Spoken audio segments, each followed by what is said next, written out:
Hello, gamers. Depending on when I upload this, I'm bald. I don't know how to even start this. Prydwen tier list time. Yes, because this is the only thing I upload. Blah, blah, blah. Let's hop into it. So, this one I think is really interesting. Before looking at the changelog, we're going to take a quick glance at this because I just previewed it on stream for a second, and oh boy, this is crazy. I'll probably put up my pull value video before this just because I think it might be a little more interesting for some people. That being said, this might be one of the most controversial ones Prydwen has ever done. Because not only is the new DoT character in T0, but they've also dropped Fugue down to T1.5, making her the worst limited support character. Now, this is, I think, possibly a big miss in multiple ways here. Now, to be fair, sustains, agree to disagree for the most part. The choices for sustains are pretty much where they are. Without question, just sort of is what it is. But some of these are very interesting, especially with dropping Aglaya down, because they were running high on her for a minute there. Jingliu moving up, and of course people like Jingyuan being on the watch list with Boothill and Rappa moving down, and of course QQ and Shueihi got moved down. Shueihi's like unusable. This character is probably the worst character in the game, I'm not gonna lie. It's really unfortunate, but yeah, she's unusable. That's besides the point. Nobody cares about her. Just some 4-star DPS. Yeah. So anyways, DoT Bo's over here. I don't know how to say her name. Don't even pretend to, or don't even attempt to type it out. I'm not going to say it. We're just going to call her Fish Girl. All right. Enters the top ranks of the tier list. You can find them below our initial rankings for Fish Girl, updated rankings for Black Swan, Kafka, and additional information, how we expect them to perform moving forward. MOC tier 0, Pure Fiction, watchlist for tier 0, and Apocalypse Shadow, watchlist. Kafka is T.5, watchlist for T0, Pure Fiction, 0.5, watchlist for T0, and watchlist, just, T1. Apocalypse Shadow. Black Swan is T1 and MOC with watchlist for 0.5. Pure Fiction T1 with watchlist for 0.5, and of course Apocalypse Shadow 1.5, right? See, here's the thing. I think Prydwen is a little bit too biased towards the new characters and playing them up top, right? Because they haven't really mentioned it anytime recently, and I know I say this every time, but it is important to mention that in the past, at least, they used usage rates as a way to determine placements on the list. They should not do that. It undermines the rest of the list and can skew characters' performance based on people's biases, right? That's not what you should use for a tier list, right? Especially one like this, where it's referring to the performance a lot of the time, especially with the whole Facial scenario, whenever Facial first came out, where they're like, her overwhelming performance. Well, if the list is so deterministic on performance, why are we changing potential character ratings based on popularity instead of the actual game's performance, right? Like, I don't need to go on this whole thing. I want the video to be about like the discussion about the list, but hopefully you understand usage rates, bad idea for this kind of thing. That being said, typically Prydwen always be slapping these new characters at T0, which I don't agree with, because not all of them released to that overwhelming performance degree. It seems like that, but I just think they're missing are their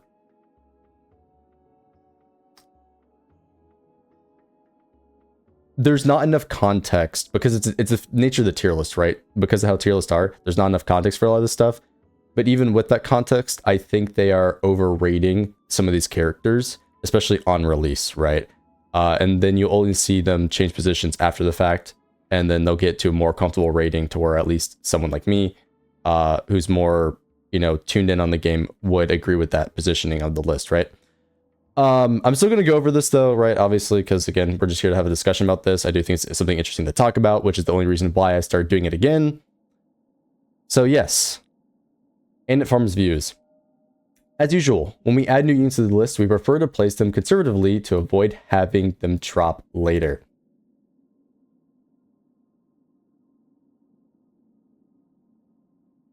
I don't think it's conservative to put everybody at tier 0 at the very top, especially when you can basically prove that they are not, okay?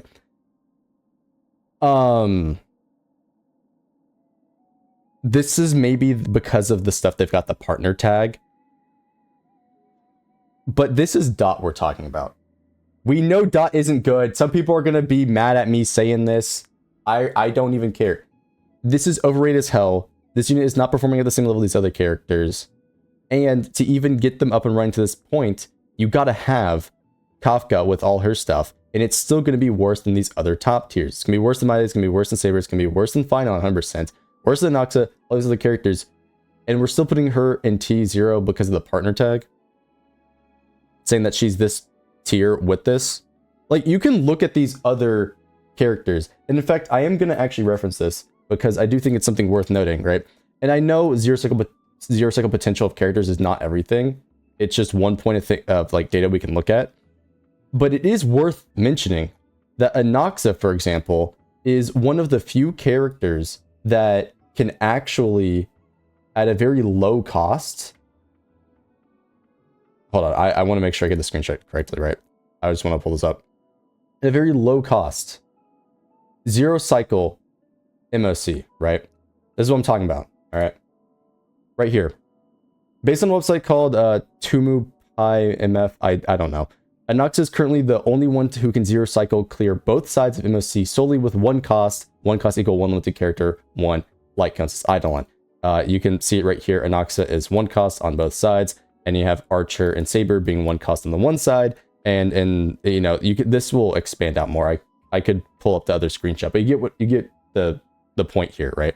You have this insane performance here, right, with two costs are just one cost, these other characters who are able to do crazy things. And yet we're over here saying that this new character, right, with the partner tag, mind you, is performing the same level as these people, right? Now, look, yes, this is saying they're all in the same team, but I think it's so easily provable that all these other characters under the same conditions are performing better right now with a variety of setups. Now, you may be like, this is too early to say, Gold Demon. You're wrong. I play DoT and these other teams. DoT performs better. Trust me. In the hands of a skilled player or a person who knows what they're doing, those other teams are going to perform better. Just flat out, okay? The only way they made DoT even usable currently is they have an enemy that self-inflicts DoT and self-pulls them up so they take extra damage for DoT. Like, the enemy is entirely designed around DoT, right? That of which this enemy buffs other setups like Acheron because of the way they work. So it kind of misses the mark at being exclusive to DoT because it's still doing that, right?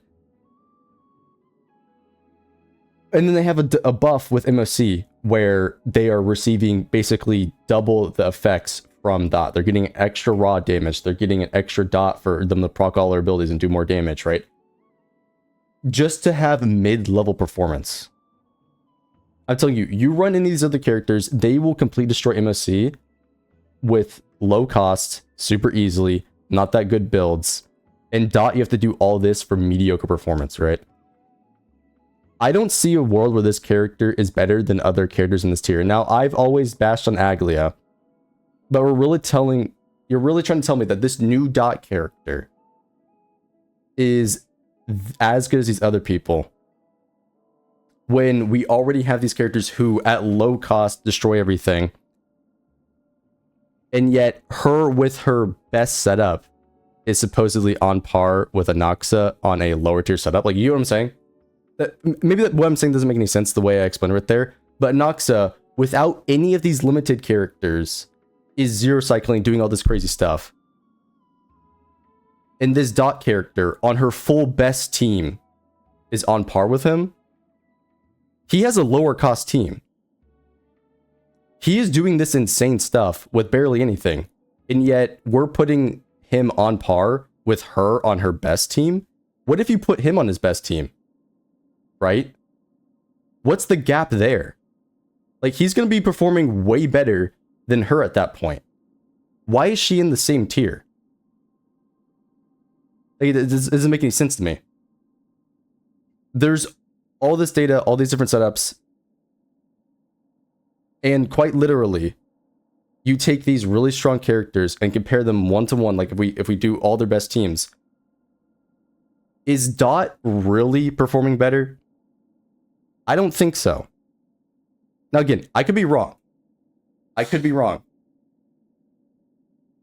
But I know for a fact DoT is going to fall off just as hard as it did before, because it's fundamentally not good. I would have said it in my other video, but just the way it works, it's not good, all right? It's going to fall off hard once again, and you're going to see in future updates that all these other traditional DPS, you could say, are going to be higher ranked than her specifically, right? Same thing with these other characters. Now, granted, I still don't think Jade should be here. You can watch my previous videos. Jade shouldn't be up here in the first place. Anaxa just completely invalidates her for basically everything. But the point I'm trying to make is, like, I don't understand why she is up here with the partner tag. Right? We're assuming she's her best team. Yet it's provable that these other characters at a worse setup can basically perform better. Like, I don't know. Like, call me crazy, but I really don't think she is T0 worthy. Especially when we have all these other super powerful DPS. And some of these characters, like Anaxa and Finon, are about to get a buff with, you know, the chess girl, Saedra. I don't know how to say their names. You know, screw me, but like, they're gonna get a buff. So you're telling me that these top tiers are gonna get a buff, and your conservative rating is putting her next to the other top tiers? I think the conservative rating would be putting her lower, expecting that buff to keep them at their high position, right? And if it doesn't, and that she's still performing better than expected, then guess what? If she's performing better than expected, even after those other top tier characters get their buff, then you can raise her up. I don't think it's very conservative to put her at the top of the DPS list, right? With her current best team, saying that she's performing better, or at least on par with these already other insane DPS who can provably perform at a lower cost. They don't need their best team to perform at this level, where she does to perform at their level. Like, again, this is a unit that needs their, you know, their full partner team to perform at the level of these other high tier units who don't need that. I don't think she should be in the same rank. Hopefully this makes sense what I'm saying, but genuinely it doesn't make any sense here. Aglia, to be honest, I think she should have been here to begin with. I think this is one of those cases where the unit is heavily overrated. And once again, I'll say it, I think Saber's underrated, right? I would say she is worthy of being up here. If you want to say Archer, Anaxa, Finon are better, sure, whatever. But her and Castorice, pretty damn close. My day, once again, I think he's underrated. I'd honestly say he's beating Castorice in many scenarios, here nor there. Herta, whatever.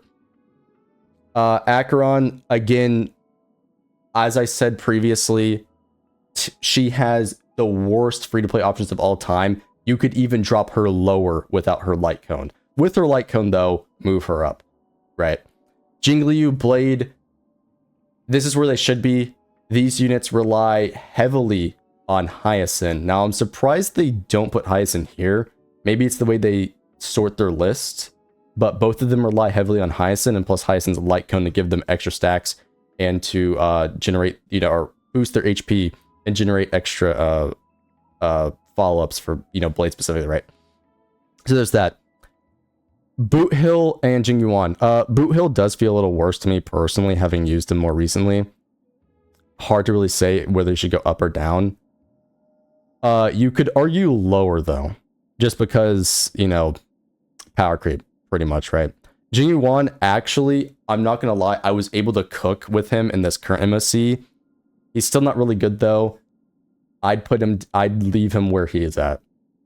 Rappa is getting to a point to where she belongs. She probably belongs in this tier alongside Jing Yuan, not side Firefly. Firefly should be moved up. I don't know why she's down here. Doesn't make any sense. QQ and Shuehi already moved down because they're bad. They moved Kafka up. Again, I think they're overrating DoT. Kafka herself is the best DoT character, and so in turn, I would say probably should be high up. But DoT as a setup itself is not as good as these other setups, and so obviously you don't put her in T0. I think it's fair to put her in like 0.5, and all things considered.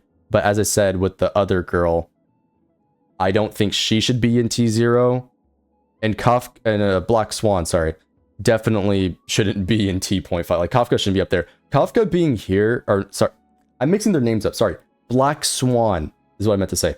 Black Swan being in T1. I'm talking over myself. I apologize. Black Swan being in T1, I think is fine, considering that she needs to be carried by Kafka. Again, I don't know why she doesn't have the partner tag either. I really think some of these characters should have the partner tag. This is fine, but also I think this other DoT girl, Fish Girl, should be lower because Kafka isn't higher than her. Like, she needs Kafka to work in the first place, or to be this good in the first place. So why are they not on like the same tier, right? Again, I don't think Kafka should even be at T0. I would just drop this girl because I don't think she's performing. From what I see, she's not performing at the same level as these other DPS, right? And you need Kafka in the first place. Just saying. As for the supports, so RMC, or well, again, putting Tribby here in the support DPS category is here nor there. Probably should put these two together, like Tribby should be in the right column instead of the DPS column. That being said though, Tribby, Cypher, Robin, Sunday, and RMC, they're considering the best supports in the game. This might be a hot take, but I think we should drop RMC to 0.5 because I don't think RMC is as strong as Cypher, Tribby, Robin, and Sunday. Robin's role is a bit more questionable because like a lot of these high tiers, well, not a lot of these, but because a lot of her performance is based on her energy gain, and you need Sunday to maximize the team's potential. Robin by herself isn't going to be as potent as if you have her alongside Sunday, right?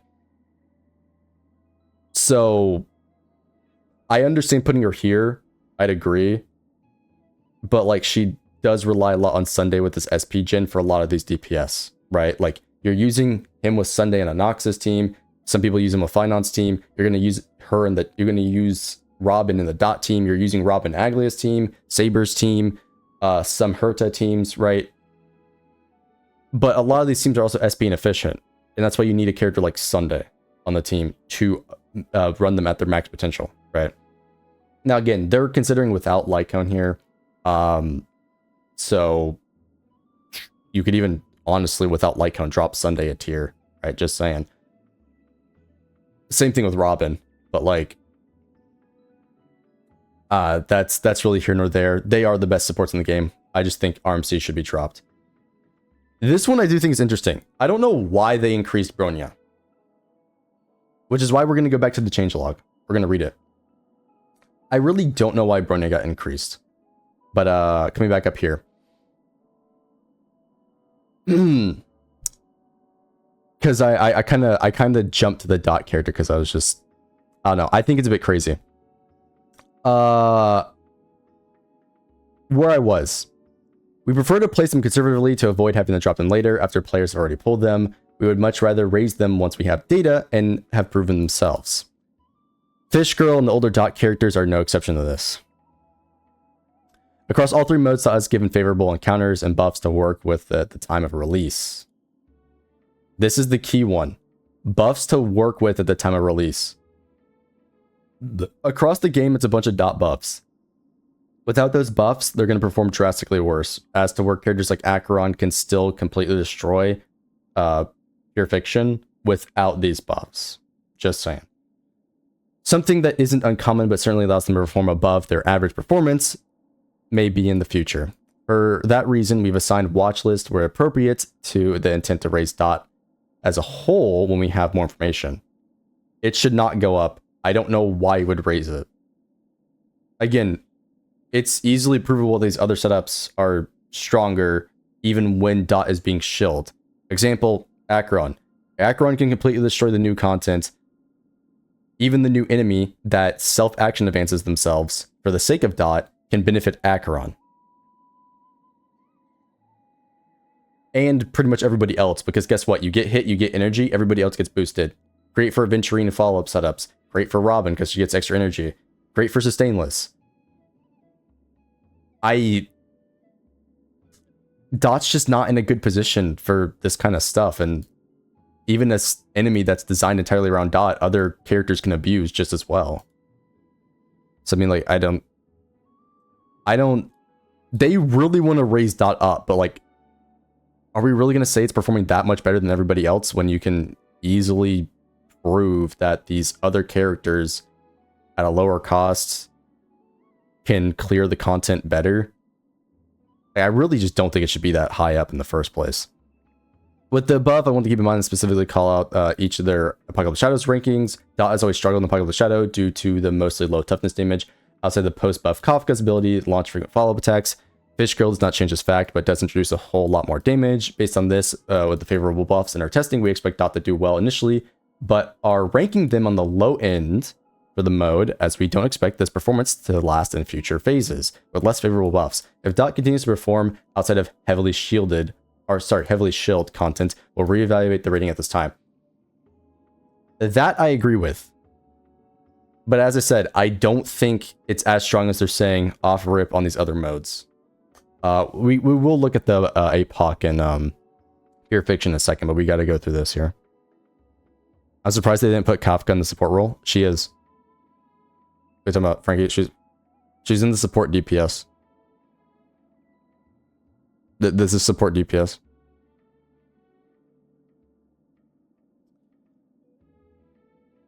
I'm gonna take a sip of water. Hold on. The actual support role, not the identity crisis role.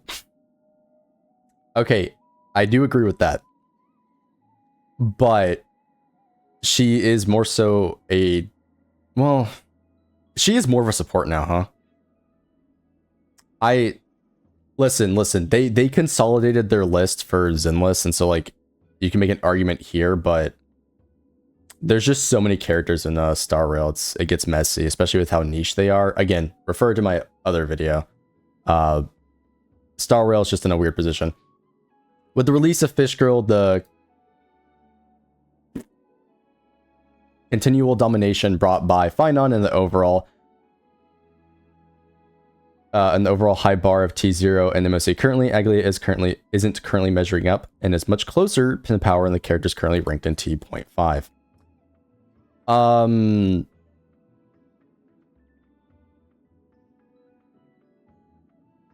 Yeah, I agree. I agree with this. I agree with this for sure.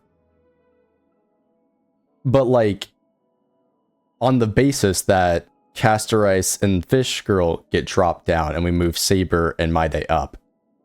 Just saying. We can compromise though and drop Castor Ice and the DoT Girl. We don't gotta move the other two up. But like, I'd agree. Rappa. From tier 1 to tier 1.5, Break continues to struggle in MSC, seeing minimal play, and seeing minimal play. Usage rates and success. Something that has been a trend in the past 3 phases. Rappa, the highest rated breakers, has not been immune either. We're lowering her rating based on her worsening performance. Well, she was never that good in the first place. Just saying. Jingliu, T.1.5 to T1. After above, Jingliu has been performing well, or enough T1 into T1. Some of this is thanks to the fact that HP Scalar, she plays alongside Hyacinth, Tribby, and Caceres, but we still feel she's done enough to hold her own. Yes. I can tell you right now that Pure Fiction, whenever she got buffed, I was able to 40k. Yes, Hyacinth did a lot of work at phase 1, but the rest of it was her raw damage. Whenever you can hit 1 million per skill, right? Pretty damn strong. It does a lot of damage, obviously. Jing1 and Boot Hill, they've watch list to move down.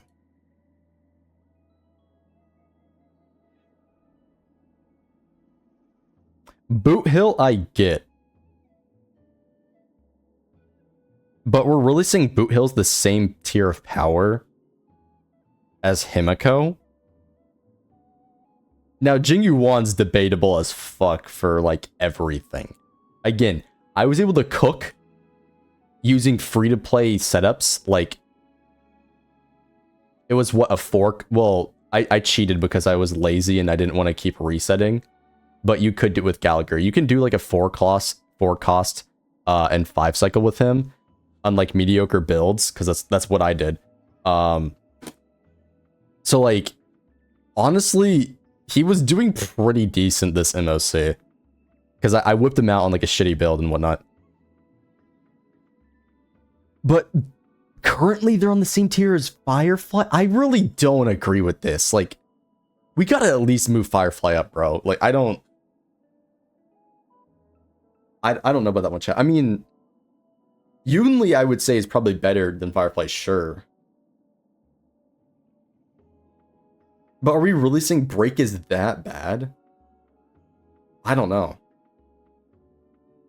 To be fair, if they move Agilate down, they obviously move Jingyuan down.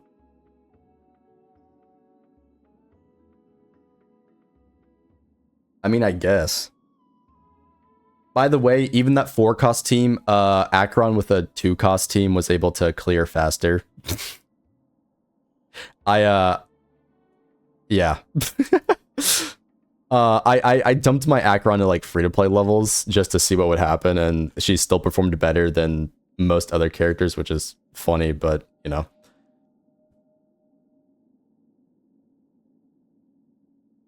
I don't know, like...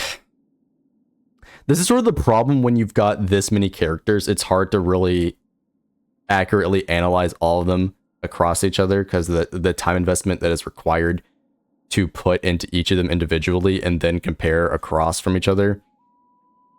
I don't know. It's so weird seeing Boot Hill, Firefly, Jingyuan, and Rappa all in the same tier. When I know damn well Rappa was like belonged here in the first place. I mean, again, like, agree to disagree to drop Jingyuan. I don't think Boot Hill's that good anymore. I think he's too matchup reliant. Which, like, sure, characters like Finon can be matchup reliant against certain enemy mechanics. But Boot Hill is like, maybe it's just me, you say skill issue, but I feel like he's unusable unless there's like 2 mobs that you can instantly break at the start of the fight. You know what I mean? Like, if there's no physical weak mobs to instantly break with Boot Hill, I feel like it's just, like, unusable. And then, even if that happens, if you can't kill them, well, now you spend an entire cycle trying to break. Because he just can't do damage. Like, you just don't have enough damage anymore. So maybe it's just, like, a side effect of power creep. But I don't know. I don't know. Maybe I just haven't seen enough of either one of the characters. Even if Agili is restricted.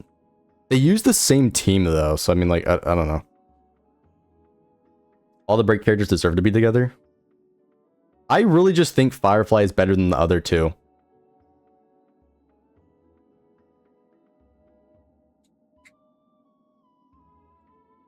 They do the same shit. I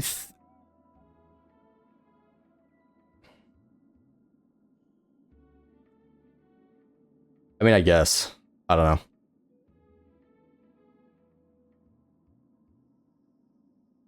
Anyways, Blade. Blade continues to perform well after his buff, but like Jingliu leans heavily on HP juggernauts like Tribby, Hyacinth. Blade does really want Tribby. Jingliu less so. She can work with other characters, but Tribby is the best one because of full HP scaling team, blah, blah, blah. Hyacinth Sig, Castrice perhaps even more so.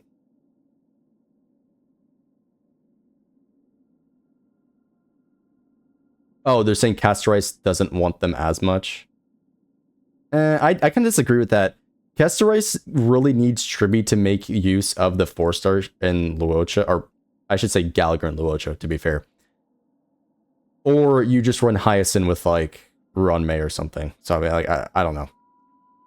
We recognize this strength, but we don't feel it's done enough to break in the T.5, especially the power. Whoa, whoa, whoa. They're considering him for 0.5? Hell no. Hell no. What in the... Bro, they're tripping. They are tripping on that one. What in the hell? Bro, do I gotta pull up the, like, Saber 4-star 0 cycles, like, clear? This dude's using, like, a full team of 5 stars to like, barely clear in a cycle. Like, what in the hell? Nah. Not even her. Fucking My Day, dude. I think they tripping with that one. Yeah, he's definitely not better than Herta. Yeah. I think they're tripping with the Blade one, bro. Too much, like... Look, I don't mind Glaze and Blade. Like, he's cool and all, but... That's a little too much, bro. I feel like... Because of how prevalent Tribby and Hyacinth are on all these teams, like the wheelchair comp, you can get a lot of characters to perform well. I don't see him performing better than these other characters, bro. From what I've seen and used, like, hell no.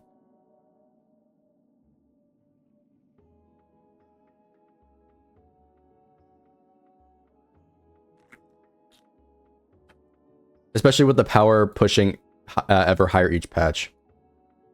I mean, look, some things are just bound to fall off with power creep. It is what it is. Raw stat characters are always get cooked, which, mind you, pretty much all of DoT is just raw stat characters. It's one big multiplier, and like, sure, they do synergize with each other, but it's the reason why Gallagher is still good to this day, despite, you know, having these really strong healers like Hyacinth still exist. It's like, he has a bunch of extra synergies and utility that you can use with him, right? Which is why Saber's going to age really well as a DPS, because she'll have different setups, and with her self-action advance has some tech to play with. My Day, of course, is pretty much auto mode, but he just does such high raw damage, and will benefit from the enemies doing more damage to him, to where he'll age really well as well, right? But some of these other characters have a lack of synergy, or just a lack of functionality, like Bronya, for example. Like, I don't know why Bronya's up here, but Sunday completely destroys her existence in pretty much everything. She's only relevant in Find-On teams. So, like, I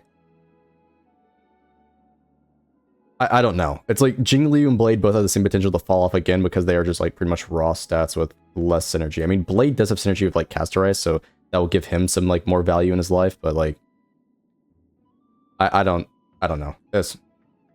Look, there's a discussion to be had about power creep and how units will age, but it's like most of these, like, raw stat type characters are gonna get screwed over the hardest, as you've seen so far in the life cycle. Topaz? Oh, I talked about that last time. Topaz has been completely like invalidated of all things. Like, first off, Moze, a lot of people use Moze over Topaz with her own light cone for Fei Xiao in the first place, but, like, let's be 100% real. Fei Xiao isn't performing the best anymore, because just the way content is, and power creep. And then also Cypher exists. Cypher, I said this last time, excuse me. Cypher completely invalidated Topaz's existence, to where the only way she'll ever be relevant again is if they literally buff her. Like, she needs a direct buff to even compete with Cypher, and I don't know why Moze is, like, so far apart.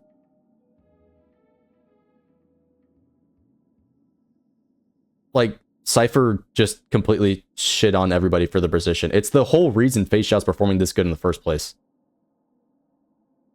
Because you just run Cypher plus Robin, you know? I don't know. That's... I don't know. Like, yes, you want to rate it in their own individual categories, but you're not using Topaz anywhere but Fei Xiao's team. Same thing with these two. I know they like to say break March, but like break March is not. It's not good, bro. Let's be real here.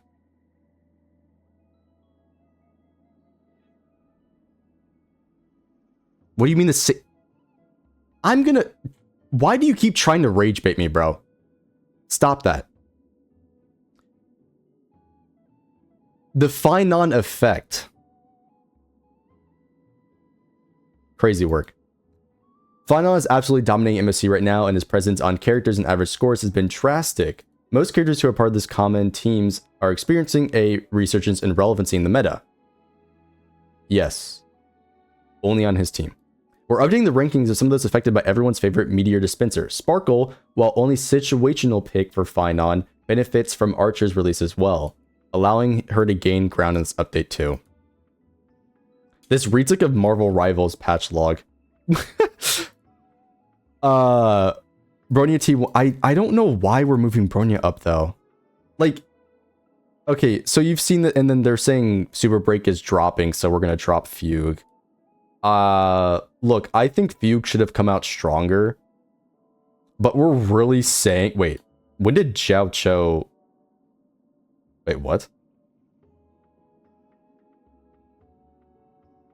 When did they drop Xiao Cho? Did they forget? Wait, am I tripping or did they? It was here.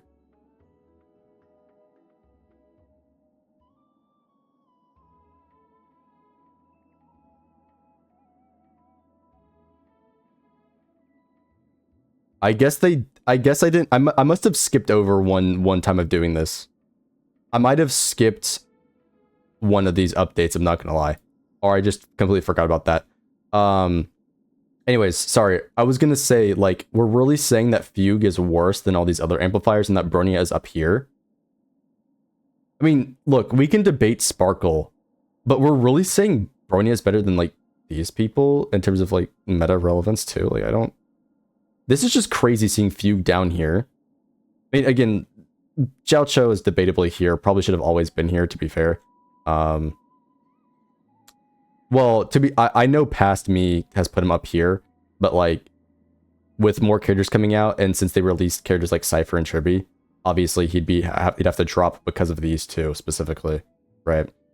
But I don't really agree with putting Bronya here. I think Bronya is not that good. She's literally only useful in his comp. Sunday has completely replaced her, and all these other characters, you just have a better option of running them over her. So I have no idea what's going on there. I don't know why people are running Sparkle of Finon, but I guess, but like, she's really entirely carried by Archer's existence. I don't know, I don't really agree with this. As I said, like, I don't think MC should be here. I think they should be moved down. Same thing with Bronya. And then Fugue down here is just crazy, but I guess she's in line with the other break units. But I generally don't think break is that bad. I don't know.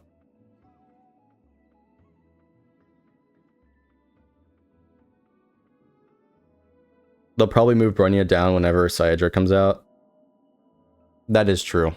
She'll be replaced then.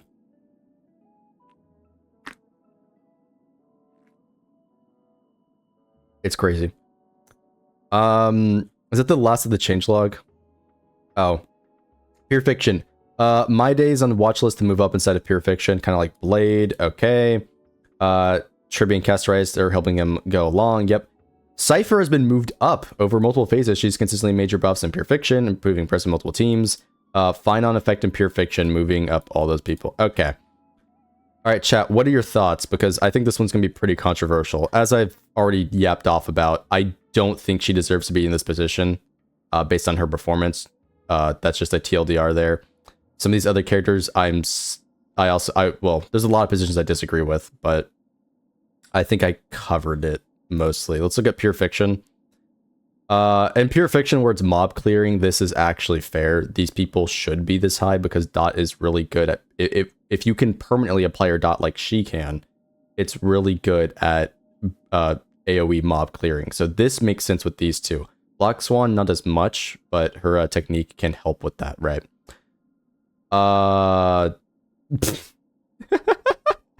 This can be a really funny screenshot.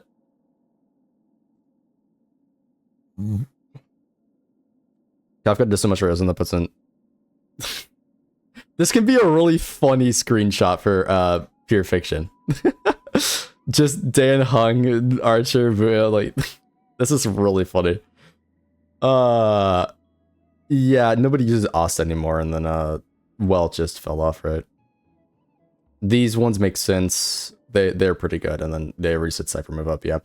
Again, for these make sense. Kafka does so much for Fish Girl that put her in T0. What, for MOC?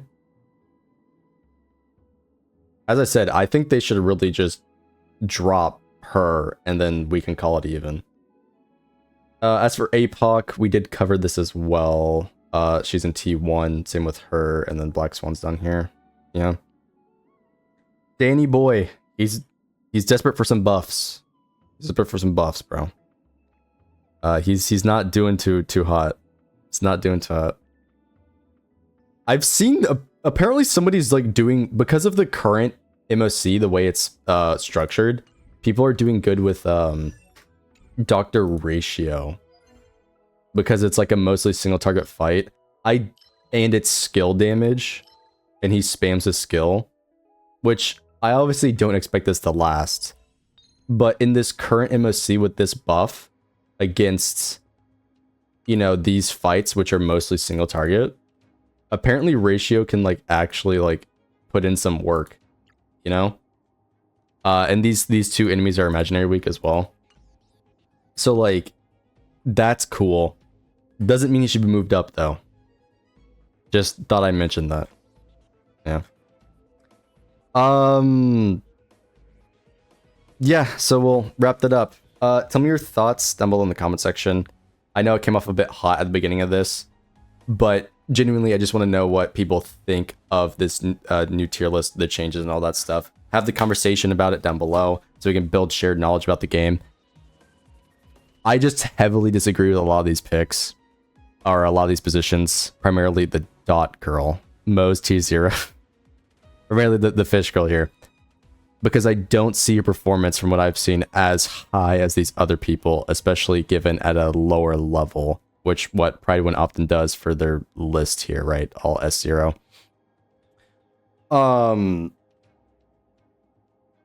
And so, yeah, I think this was pretty controversial.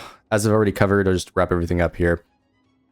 Nox is really strong. Archer, Finon, they're insane. I think Saber is a bit underrated. Same with My Day. Thinking that Fish Girl's being overrated. Castris, overrated. Aglia, I think, is in the position where she probably should be. Herta, of course, I think should be there as well. Acheron is bad without her light cone, pretty much. Blade Jingliu, fair enough to keep here. Fei Xiao, same. Yunli, same. Break characters are not looking too good. Don't think Firefly is as bad as the other two. Jing Yuan is okay, but it makes sense to lower him. This just became a skip patch. It was already a skip patch. Everybody else we don't care about because they were already bad to begin with. Yeah, supportive DPS is the Identity Crisis role. Really, we don't know what's going on here. Anoxa is good at doing everything. Jade's overrated as hell. Topaz is a dead unit for the most part in terms of relevance. Cypher, Sunday, and Robin continue to stand strong. RMC should be dropped down. Brunny doesn't deserve this rank. And that's pretty much it. Yep, Syri banner win. Yep, we're looking forward to Syri. All right, we'll see what happens in, 3.7. That's the correct update on how she'll shift the meta. And yeah, like, subscribe to me on Twitch, and see y'all in the next one.